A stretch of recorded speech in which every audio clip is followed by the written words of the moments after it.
Hey, good people, how you doing? Welcome to episode 17 of 254 Rugby. As always, my name is Michael Kwambo, joined by Walter Orangi. Another weekend of rugby on the local front. There was the Kenya Cup, KRU Championship. How did rugby on the road play? And then, of course, Shujaa were in Dubai. Let's start by getting to know how you are, Walter. How are you doing? Very well, thanks, Michael. I'm fantastic. It was the opening round of the World Rugby Seven Series. Local rugby heating up, second weekend for Kenya Cup, and of course, nationwide as always is always on. And yes, and we'll be talking about more of that in a few. But I'm all right, Michael. That's great to hear. What's good in the nationwide league? How did rugby on the road play, and basically what's good in the nationwide league? Well, this weekend we were away to Machakos. We were playing the Masaku team, and it was a great weekend out there because we had an opportunity to have a double header. We had the Min Machine team, second team taking on Machakos University. I had a glimpse of what the nationwide varsity league is, and of course the community teams, and just a performance away from home for rugby on the road. The first win on the cards this season for our team, and of course, it's good to watch community rugby at the community level. Had an opportunity to see what Machakos County is over a weekend of rugby, and of course, just had glowing tributes about the game as it grows. Remember, it's the lowest league in the country, and of course, that is where all the development happens. And it was just a great weekend for me. Great. So, what are the plans for rugby on the road? Are you guys are in Kenya Cup, KRU Championship? What's the deal? Well, the idea this year is really to stabilize, settle down, because this is our debut season, a maiden season in the local leagues. We have been playing invitational tournaments where we've won several trophies. So we are really hungry for trophies, and we're very competitive when it comes to what we are doing in terms of rugby. And and most importantly, Michael, having done this with Kisii, what I've done with rugby on the road is I've taken away the distance element. When I was in Kisii, the closest nationwide team I used to play was Homa Bay, and then Homa Bay were on and off. But then the closest again post Homa Bay is Kisumu Rugby or Kisumu Sitam, and that means your away game is miles and miles away. Now the difference with that in Nairobi is that once you take away the distance element, the transportation element, that money can then be invested elsewhere. So my dream is to have another run at Kenya Cup eventually. So what we've done is we've put in a 4-year plan, which we're trying to execute in a way that in the last year of the 4-year cycle, hopefully we'll be, questioning and asking for an entry into the top tier league. So I'm really optimistic, and I'm looking forward to what rugby on the road is going to be in the next couple of years. Well, that's great. It's great to hear what you're doing with rugby on the road. It's great to hear about nationwide rugby, the third tier, the lowest level of club rugby in the country. Let's move to the second tier KRU Championship. Match day three. The results just coming up on the screen any moment now. There they are. Two Marines winning, Daystar winning, Western Bulls playing a game and winning. Homeboys are intent on returning to the Kenya Cup. Masinde Mliro and the Catholic Monks all getting wins. You take like on the results from Saturday? Well, this is a clear result on what is happening in championship. There's quite a bit of competition up there, and you can see that most home teams came through this weekend unscathed. Two Marines were hosting, and having lost last weekend, they had an opportunity to come and play against a very good Zitek Oaks. 26, not a bad result away uh, from um, from all the shenanigans happening in the league. Daystar Falcons looking quite strong. They were in the playoff last year, and Coming up against Mombasa, Mombasa playing away from home. Of course, you'd expect the traveling. To take its toll on Mombasa, and Daystar are very, very strong at home and a very comfortable and a bonus point win for the Daystar Falcons. Western Bulls, yes, Michael. Western Bulls won a game, and it's not about them not winning. It's about them having finance to actually honor their away games. They are a very good team, whether they play home or away. And it looks like they had a good outing against Jaquet. Homeboys Rugby 47-0 win over USIU Marshalls. Well, having dropped from the Kenya Cup League, I would expect the Homeboys team to be, a force to reckon with in the Championship League. And testament to that, a good weekend for the boys who won 47-0 against the USIU Marshals. Now, Masinda Muliro, University of Science and Technology, dropping down from Kenya Cup. And of course, just looking to get that punch back once again into the Kenya Cup League, getting a bonus point win against the UAE Trojans. And of course, the final game, Catholic Monks, Mean Machine, a Varsity Derby, and Catholic Monks coming out strongly in this one, playing at home and dispatching a Mean Machine side. So, yeah, quite comfortable for the home sides, and this league has all it takes to be, a very entertaining league because you have many varsity sides taking part in the championship league, and this now brings up that varsity rivalry and the bragging rights on who is the big boy in terms of varsity competition.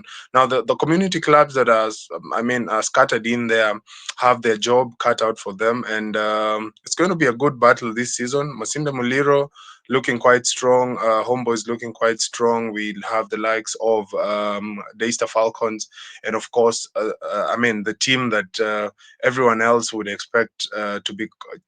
Fighting for a position to get back to Kenyan Cup, that is the Catholic Monks. So, yeah, the battle, just like you can see clearly on the screen, Michael, the league is, comfortably looking like one of those leagues that you can actually keep your eye on such a league because the competition is quite strong up top, and any of those four sides can make it into the Kenya Cup League. Masinda Muliro has played in the league before. Daystar Falcons have built quite a strong team over the years, and testament to that, they are competing up top.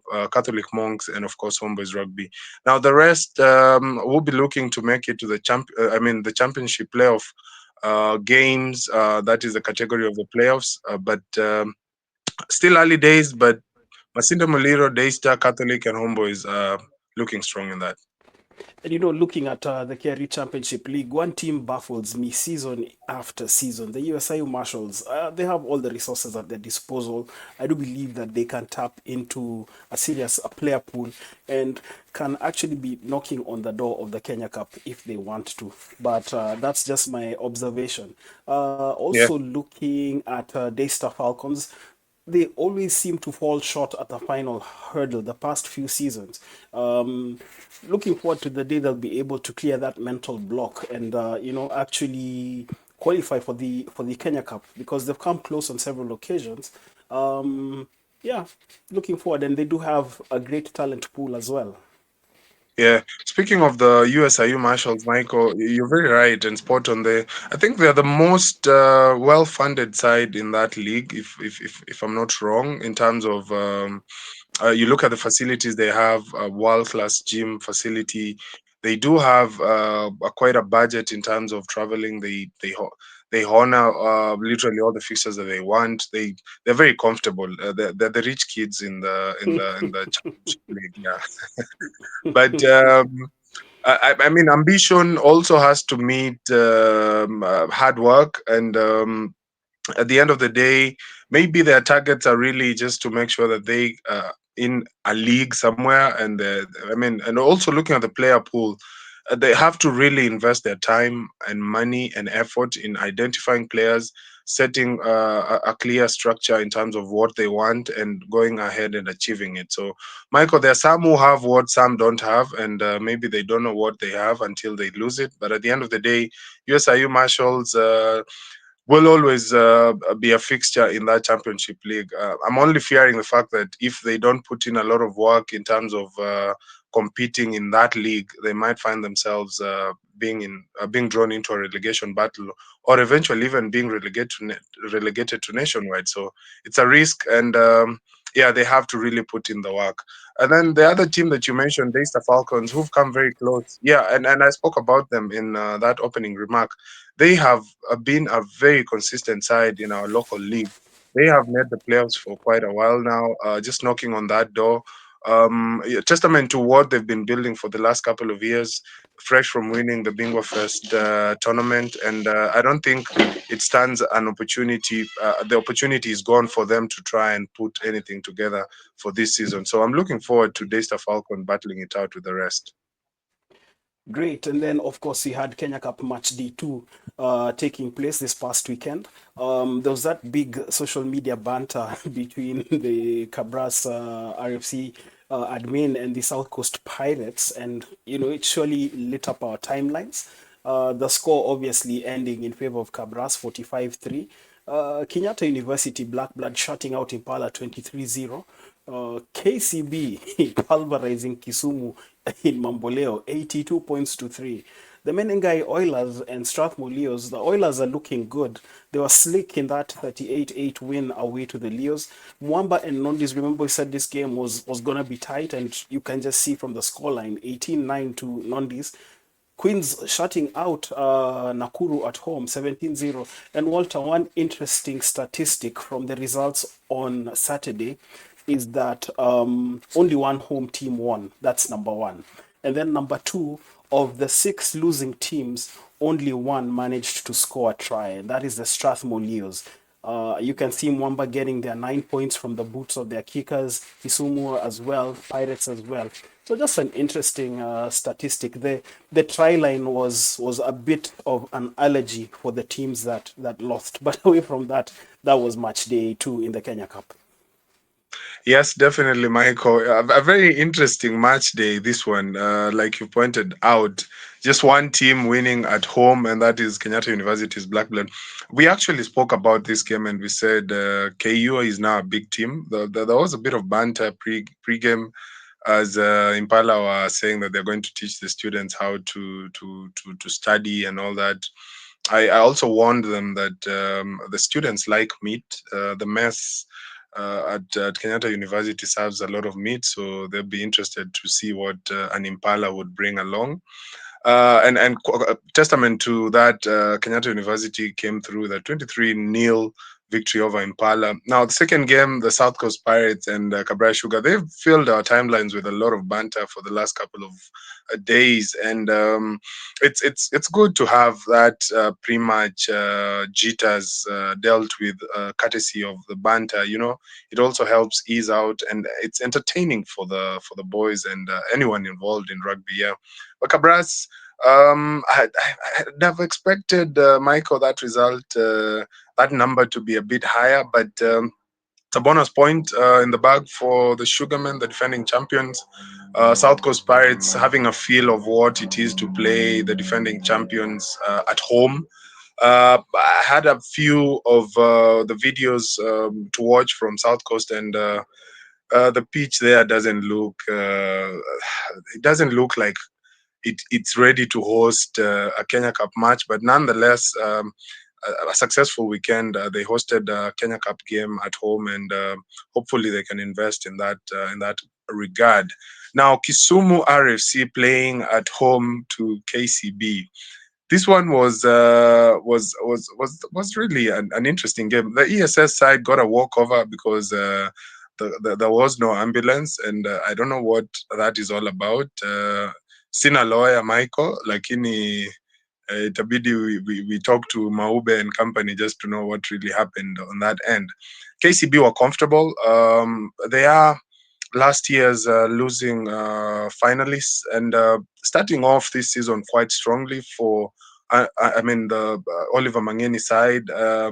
This was a result, it was expected. Kisumu were never really in this game from the onset. KCB just looking to look at what they have in terms of their play, just get their structures right, and bubbling nicely towards the future.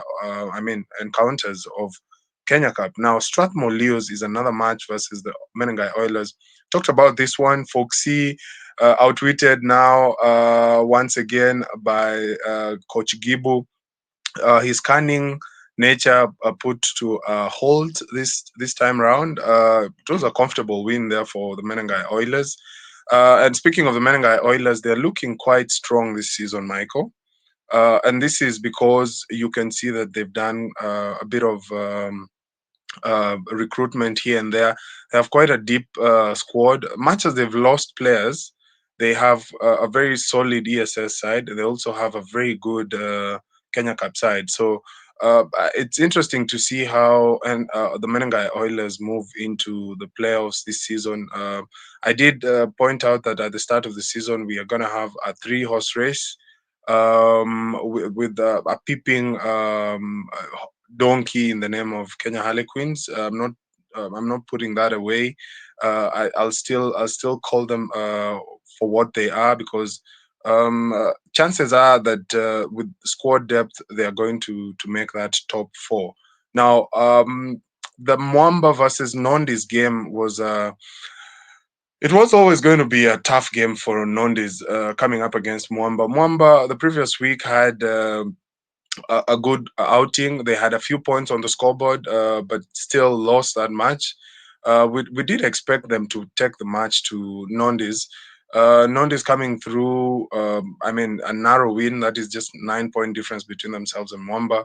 Tough luck for Mwamba not getting a losing bonus point in this case, but they could pick themselves up and proceed on to the next match week, knowing that very well that they're doing something rightfully in the right direction. Now, Nakuru playing host to Kenya Harlequins.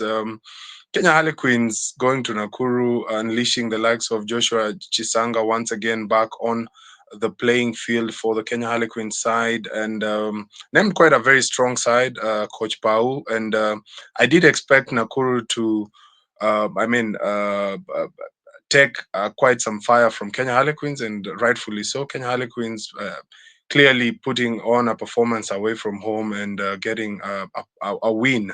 It's not a bonus point win, but it's a win on the cards for Kenya Harlequins. And yeah, so summing up the match day two for Kenya Harlequins, no, sorry, for Kenya Cup.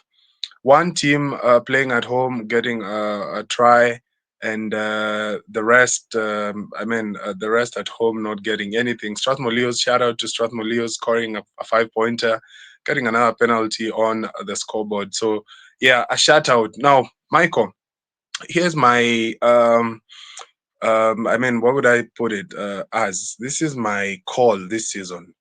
Um, Kenya Harlequins, Oilers, KCB, and Cabras Sugar. That is going to be our top four as early as now. But I'm looking at Kenyatta's University's Black Blood, and I feel like, remember, as much as Cabral Sugar not getting many points as compared to KCB and all that, the game that will come down to decide now who's going to make it up top is going to be that match between KCB and Cabras. And I think Oliver has to build towards that one game in the regular season, and then work on that final game of the season, that being the final of the Kenya Cup season.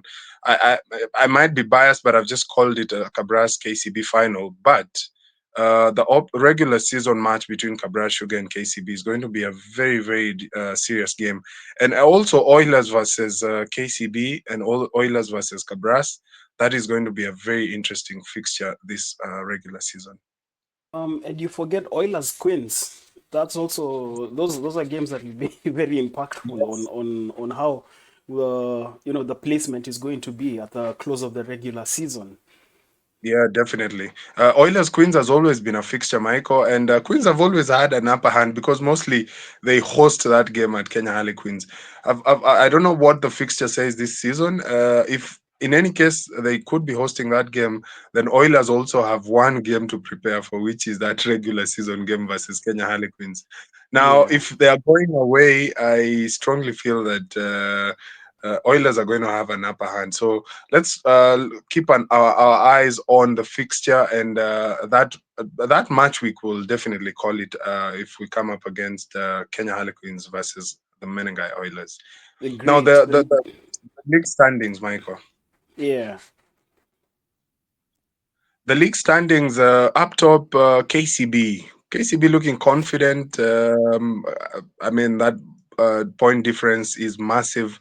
The Menengai Oilers coming in second. Third is Cabras. All have 10 points. And then we have the Kenya Harlequin side who are coming in at number four, which means that this bonus point that they didn't get this match week is what is determining that positional play for the Kenya Harlequins. We have Black Blood who are coming in strongly at number five. Nondes, as expected, were definitely going to be up there with the Black Blood in the mid-table battle. We also remember we have a battle up top. We also have a mid-table battle where we have Kenyatta University, Nondes, and also the Strathmore Leos who are coming in at number seven. Now, Nakuru, Mwamba, and Impala. Um, are teams that definitely once they settle in they will probably have a challenge at that mid-table battle. South Coast and Kisumu sadly, and of course Impala would definitely look for an opportunity to actually get themselves out of that relegation battle down below. So it's an interesting start of this to the season. KCB as expected seated up top. Cabras will be looking and ruining those missed opportunities, especially against Impala when the rain cut them short.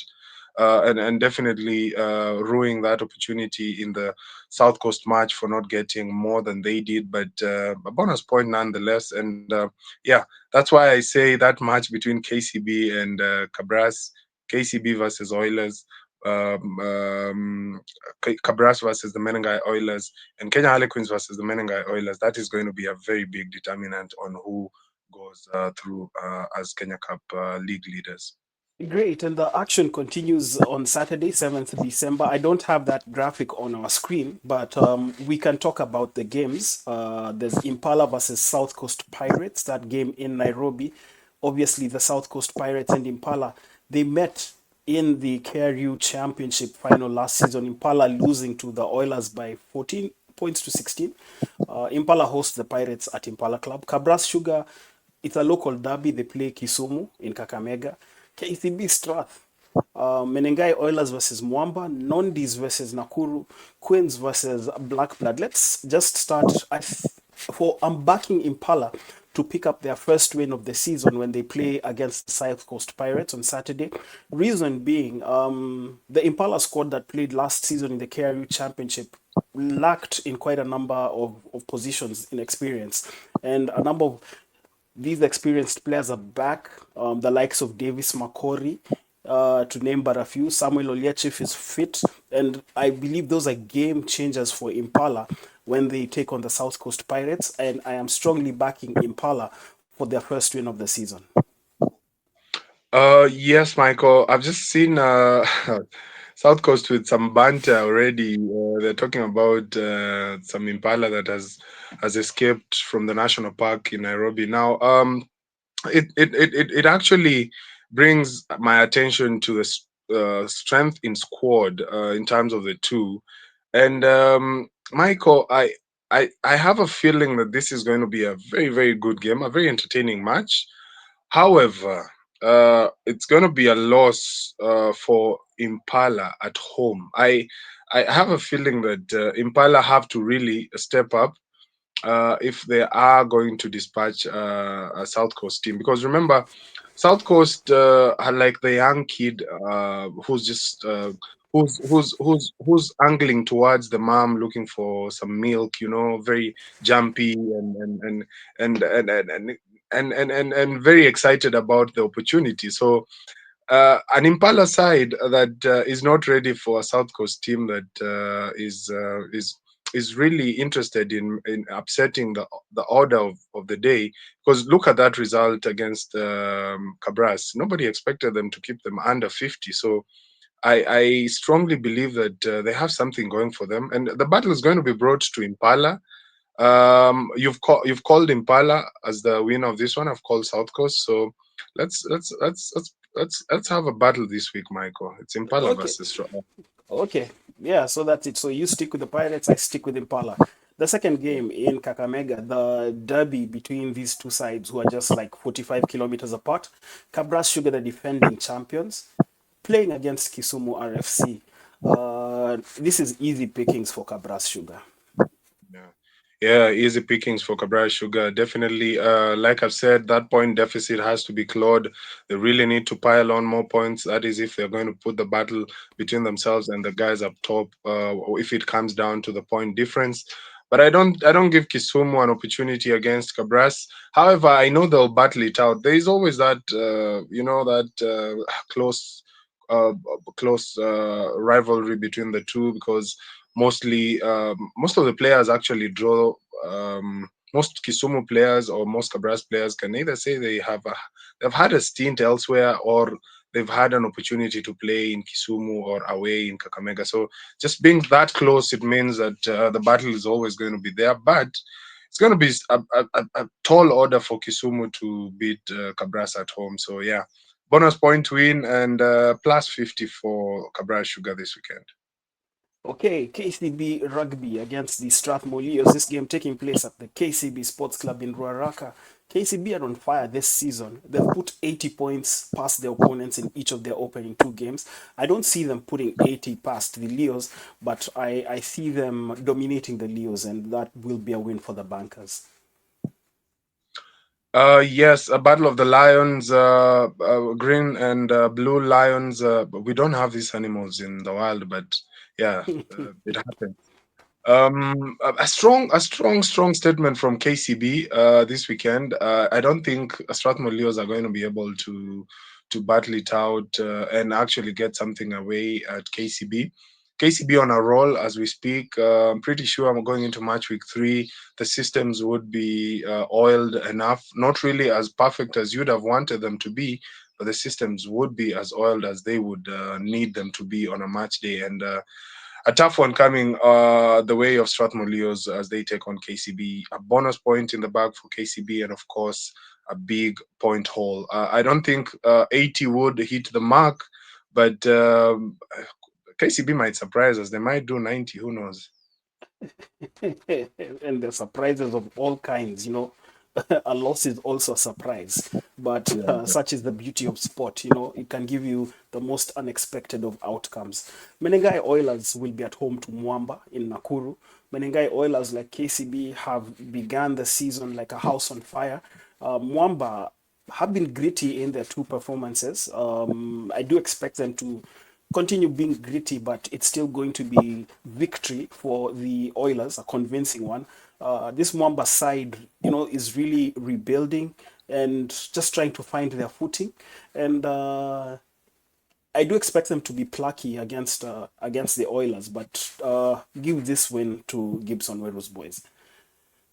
Yeah, definitely. Any home game for Menengai Oilers should count as an easy game for them. I mean, should not really count as an easy game, but an opportunity for them to get a win. Uh, Having watched Mwamba preseason and talking about Mwamba going into this game, Mwamba has to really step up in terms of their forwards. If you cannot match or actually compete against the Menengai Oilers in terms of their forwards and their set piece play and all that they offer on a specific match day, it's going to be hard for you to play against the Oilers side. And having come so close to winning Kenya Cup for very many years, I feel like the Menengai Oilers now are a stronger side mentally and should be able to compete and know what to do when it comes to playing teams like Mwamba, who are currently pointless in the Kenya Cup standings. So a strong performance at home for Menengai Oilers, an opportunity again also to refresh the squad, look at some of the ESS players who have been playing very well and try and see if they can rest a few of their top guns. So, yeah, an opportunity nonetheless for the Menengai Oilers. And I believe that this is going to be a 5 point in the bag for the Menengai side, who are currently sitting in the top tier section of Kenya Cup standings. bonus point, and looks like Mwamba, if they are not ready, they might pick up half a century in this one. Okay, you've called it. Nondescript play Nakuru at the Ngong Racecourse. Nondis, I do expect them to have just a bit too much quality for Nakuru. A Nakuru side that in the past few years has been hit by departures of players. Um, but you have to give it to Nakuru, always churning out new talent. And I'm not worried for Nakuru. I know that they will survive in the Kenya Cup, but they've just had a torrid start to the season. I don't expect it to get any easier against Nondis. I do not even expect a bonus point win. It will be a close result. I'm calling it for Nondis against Nakuru. Yeah, one of the games of the weekend that I mean the balance of play really should decide on who goes home with it. Sort of an easy call on paper because Nondes. Well, I'd give them just one hand on the win just because they're playing at home. And simply because they've already tested a bit of success this season, have a few wins on the Kenya Cup log, and I looked at what Coach Alan said post match in the non socials, and he said that they are not where they want to be. They are very happy and confident about what they have gotten in terms of the results. The win against Mwamba, testament to what they've been doing, but they are not exactly where they want to be. So this is going to be a game for them to test their structures more, just try and see if they can be able to keep up with what they've been doing, and also try and correct, as the coach says, what they want to do, and be on track with what they want to achieve. So Nakuru coming all the way from Nakuru to come and play here, having lost their opening two games. This one is on paper. I mean, they would be telling themselves that this is a game that they could get either a win or a losing bonus. They, So, they, like they you could said, actually win it because yes, yeah, they still have some quality in their side. Philip Okeo is a key player for Nakuru, stepping in to that playmaker role. We've seen him feature for the Kenya under 20s with devastating effect. I do feel that he'll be one of the game changers. Felix, of course, as well. Their utility back, the utility forward. Also, you expect a lot from him. So, like I said, there's still quite a decent collection of players in Nakuru, and with their rugby smarts, they could. This is a game, much as I've called it for Nondis. Nakuru still have it in them to pull off the victory. yeah, definitely, definitely. But just because they're playing away, I'd give Nondes this one. It's not gonna be an easy one. No bonus point in this case, and I expect Nakuru to also come out battling. They didn't score a try last week. They should be able to at least get a few tries this weekend if they can. And yeah, a win in the bag for Nondes, which would help their cause in terms of moving forward in terms of the playoffs. And yeah, Nakuru, a chance really, Michael, a chance, but I'll call this one for non is just because they're playing at home. Okay, now Kenya Harlequin are at home to 1U at the RFUA ground. Uh, I'm laughing because in the 2023-24 season, I watched the game between Queens and KU at the Kenyatta University, and Queens was shocked by KU. It was a close result, but it was a win for the varsity students. And like you said, they are beginning to wear those big boy pants with pride, and they are not any pushovers. And they will certainly fancy their chances against Queens. Although logically, I do expect Queens to run off with the win and inflict a first defeat of the season to Black Blood. But I would love for it to be an interesting game.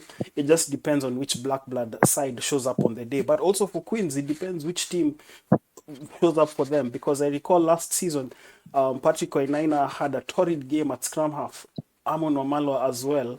And I mean, they had all their cylinders, the big guns out for that game. But Black Blood seized the opportunity for the upset and they ran with it. So it will be an interesting match, but I'm calling it for Queens. Well, Michael, yes. If this game was being played at the Blood Bin, I would have given a different thought in terms of the result. But speaking of Kenya Harlequins and their halfback situation from last season, I feel like Kenya Harlequins are really struggling. They've not been able to replace Cornelius Mokoro, who was quite instrumental in Kenya Harlequins' run last season. Um, uh, but also, Kenya Harlequins are playing at home, Michael. They're playing in front of their fans. Kenyatta University brimming with a lot of confidence. This time round, I don't think it's going to be an easy one for. Sorry, somebody tried calling me. Um, I don't think it's going to be an easy one, Michael, for Kenya Harlequins. But I'd give it to Kenya Harlequins just simply because they're playing at home. One you they might come, they'll lay an ambush for Kenya Harlequins, but because of the strength in depth in terms of the forwards, and once you match or you beat Kenya Harlequins in the forwards, then you have an opportunity of beating them. But if you don't, or even come close to matching them in terms of the forward play, then it's going to be a problem for you to play against them. So I'm looking forward to not an easy one, but a win in the bag for Kenya Harlequins, and hopefully one you they can get something out of this one in terms of a losing bonus. But Kenya Harlequins should be quite strong in this one. Awesome, awesome. Now let's shift gears and let's go to sevens. And the Dubai Sevens was this past weekend. Shujaa finishing 10th. How do you think the guys played in Dubai? Michael, opening weekend. First and foremost, we didn't take the wooden spoon, so I really have to commend the lads who made it to Dubai this last weekend. We were very competitive from the onset. We talked about the opening match being a decider in terms of setting the tone for the weekend, and rightfully so. Kenya played very well in the opening game, falling in that last minute. Michael, we had it. We had that last scrum. We lost the ball forward, and we should have scored in the last play of the game against France. But nonetheless, I mean, it's the nature of sport. So we had an opportunity from the kickoff to actually get something. We lost the kickoff. France punished the Kenyans from that loss of possession. So it was a mixed reaction, I guess, in the opening game. But Kenya had to pick themselves up. We went on in the second game, played against a very good Blitzboker side who had actually beaten those Aussies quite comfortably in the opening game. So for Kenya to take a 17-0 lead and then give away another 17 points back to the South Africans, I thought that is where the mental strength has to come in. We have to make sure that once we get a lead, even a simple lead like that one, 17 points, should be a commanding lead against any side. So yeah, the mental aspect has to come in. And then in the third game, I guess Michael, we had lost the track in our previous two games, and I think the boys also had fatigue levels checking in towards the end of match day one, and it was a heavy loss against the Aussies. But we had an opportunity to correct the mistakes in the first game of match day two.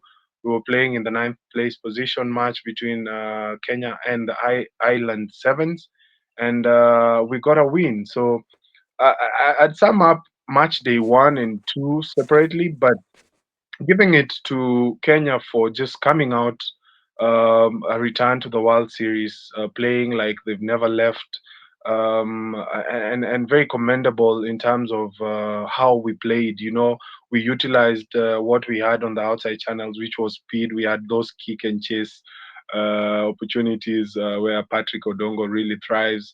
And I mean, I saw a team that really needs more time in terms of games. I saw a team that competed with heart and soul.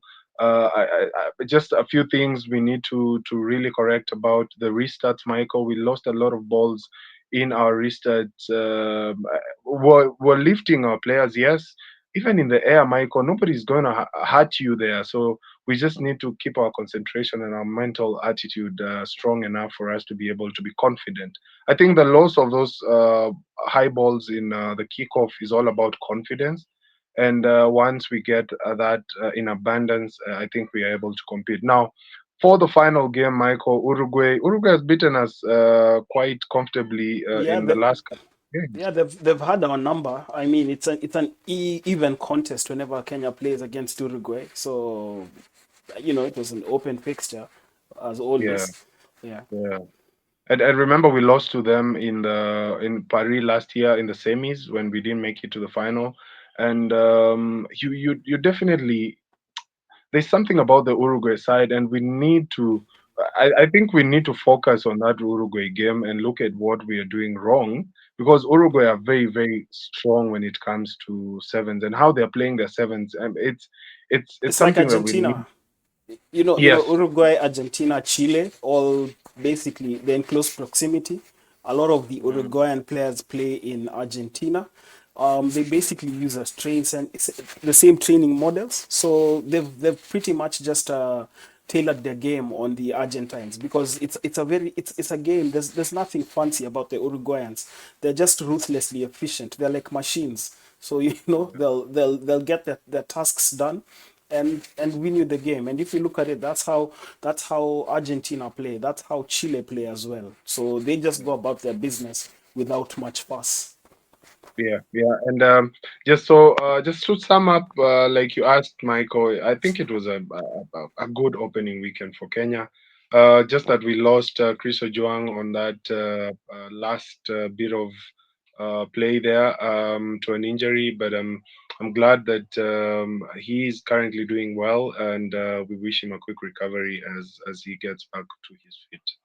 Great. And as we speak, the teams have landed in Cape Town for the second round of the series. And World Rugby have again tinkered with the whole format. It's now four pools of three teams each. And my understanding is that the pool winners qualify directly for the Cup semi-finals. Probably give me your thoughts on that. For me, let's just have some consistency in terms of how you're doing your tournaments. That's just me speaking from my point of view. But away from that, looking at the pools, Fiji, of course, they came up as champions once again in Dubai, defeating surprise finalist Spain. But that's a story for another day. The headline Pool A, there with Britain and Uruguay. Pool B has losing finalists from Dubai, that is Spain, Australia, and Kenya. Pool C, Argentina, South Africa, Ireland. Pool D, New Zealand, France, and the USA. Well, we have our work cut out in Pool B, where there's Australia and Spain to deal with. Yeah, yeah. Our job is really cut out for us, Michael.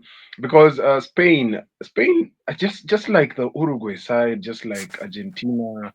I mean, there are guys who get stuck in it and will definitely give you a good game. But looking at that pool, Michael, we played the Aussies last weekend, and I don't know where we are mentally in terms of playing the Aussies. We've we've always we've always struggled playing Australia, and I think it's just the mental attitude that we have when it comes to playing Australia.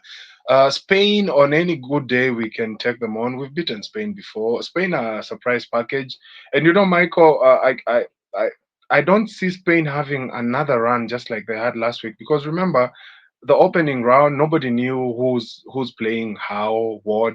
Remember, teams like Ireland were playing in the wooden spoon. Ireland versus USA were competing for the wooden spoon, and these are teams that are solid on any match day. And I believe that it's not cast on stone that this weekend the Spanish are going to have a good weekend as they had last weekend, and it's also not cast on stone that Kenya are going to have a bad weekend just like the one they had last weekend. So I, a very open weekend. Now, talking about the format, Michael, it's good to have consistency just because you need to have these teams prepare because once you keep tinkering with the formation or the way the format of the tournament is gonna be, then you're throwing a spanner in the works for the coaches. And at the end of the day, it's a turnaround of a couple of days, because remember, immediately after the tournament on Monday, you're supposed to fly out to South Africa. You have to rest that Monday. On Tuesday, you have to get back on it. And then now you're starting to think around, how do I have to win all my games to qualify directly to the semis, as compared to last weekend when you were looking forward to a cup quarterfinal match, So you've built your teams around knowing that you're playing this number of games, and day two, you're going to go through this number of games for you to make it to the cup final. So a bit of consistency, but I also have to also think around what World Rugby are trying to do. Is it trying to make the game lucrative in terms of attracting fans, make it quite competitive, make it what is the thought process around making that format different week in, week out? I know inclusivity has been something big for World Rugby. um, because now we've got equal number of men's teams, equal number of women's teams. They want all the games to be on TV. It's all good, but I'm sorry, but at the end of the day, you're losing fans as well. You're losing. We have become accustomed to something, and sometimes innovations are good, but for me, the entire shift from 16 to 12 teams was already such a throw off. It's become difficult to follow the series as we used to before. Yeah. Like my good friend Kibui Bat said when we were analyzing the Dubai Sevens, it's all good, especially like in terms of making it more competitive. But Walter, let's face it, in the women's game, it's very difficult to have a radical upset like we do have in the men's games. It's very difficult, say for example, and this is to take nothing away from our teams, the Lionesses and the Lady Cranes. It's very difficult for them to step toe to toe with New Zealand, pull off a result, and yet it's something that can happen in the men's game. But like we said, we don't own the product. We are just people who are giving our opinions.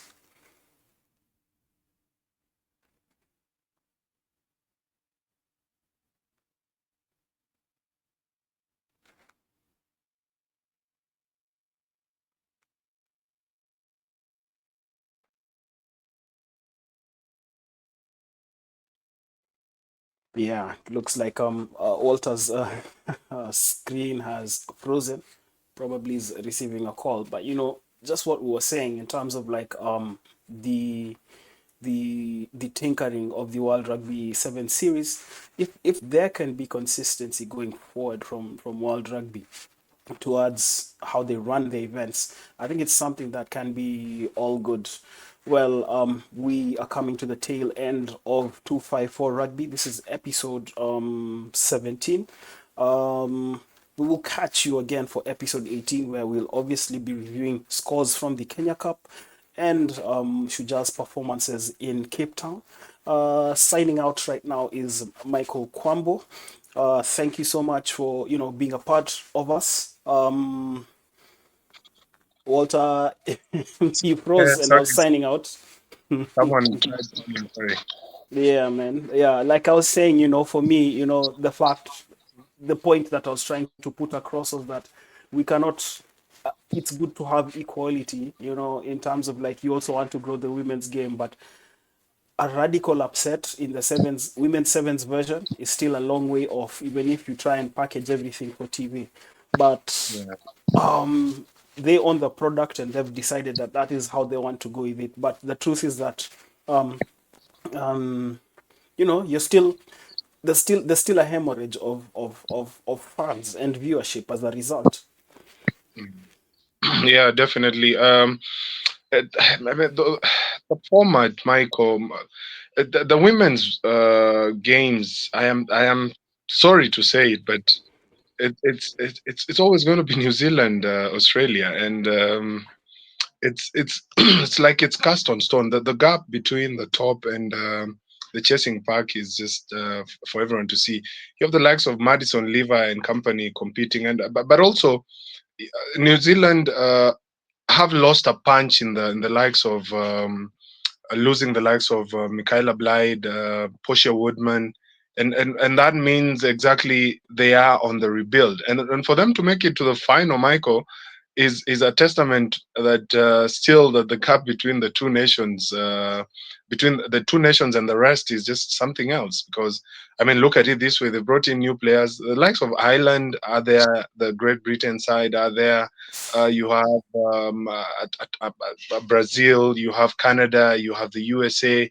But New Zealand goes back to the drawing board. They change literally most of the side, and they're back in the final. And they're actually a whisker away from winning that final. So it's uh, it's the radical change is not going to help the teams that are chasing. But then it's we'll just have to wait and see what these changes are going to do in terms of the long run, and at the tail end of the season, maybe there would be a positive change as anticipated for by World Rugby. Great. And basically, we've come to the end of episode 17. And as we end, there's something I noticed in the team lists last weekend.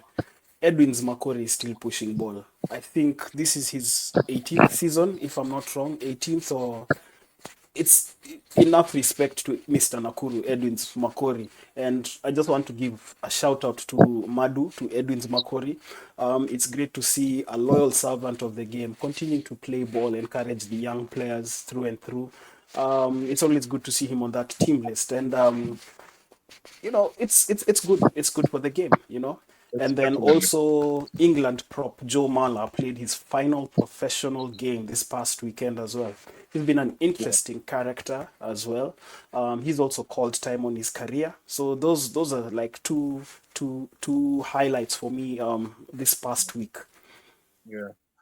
Joe Mala has really been entertaining us. I think we should do a compilation of his videos, Michael, for the next for the next episode. Absolutely. Yeah. Yeah, he's just a fun guy to deal with. Very good at scrummaging time. Does his work well. He's very dirty also as a prop. We love him. We just love his rugby, and a very good career, and definitely looking forward to what he does next. I know he's good with microphone. He'll probably be on our screens now, just waxing lyrical and making sure that we have that happiness when it comes to playing rugby. Now, Michael, my highlight of this week, I'd like to. I know guys have been talking about this on the socials. The return of Tony Omondi to the Kenya Sevens team, and this actually signals that the impasse between the players and, of course, the Kenya Rugby Union has been resolved for him to be replacing Chris Ojuang in the Cape Town leg.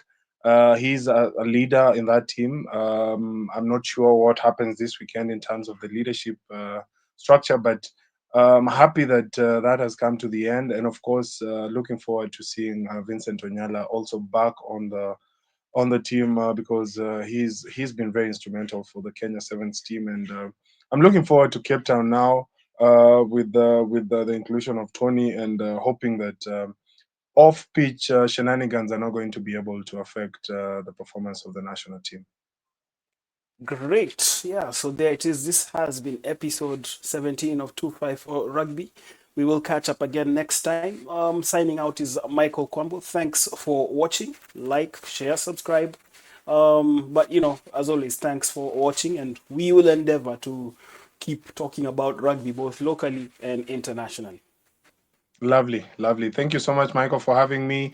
And as always, it's been a pleasure being here, guys. And keep it at 254.com. And as always, it's been a pleasure. Thank you. My name is Walter.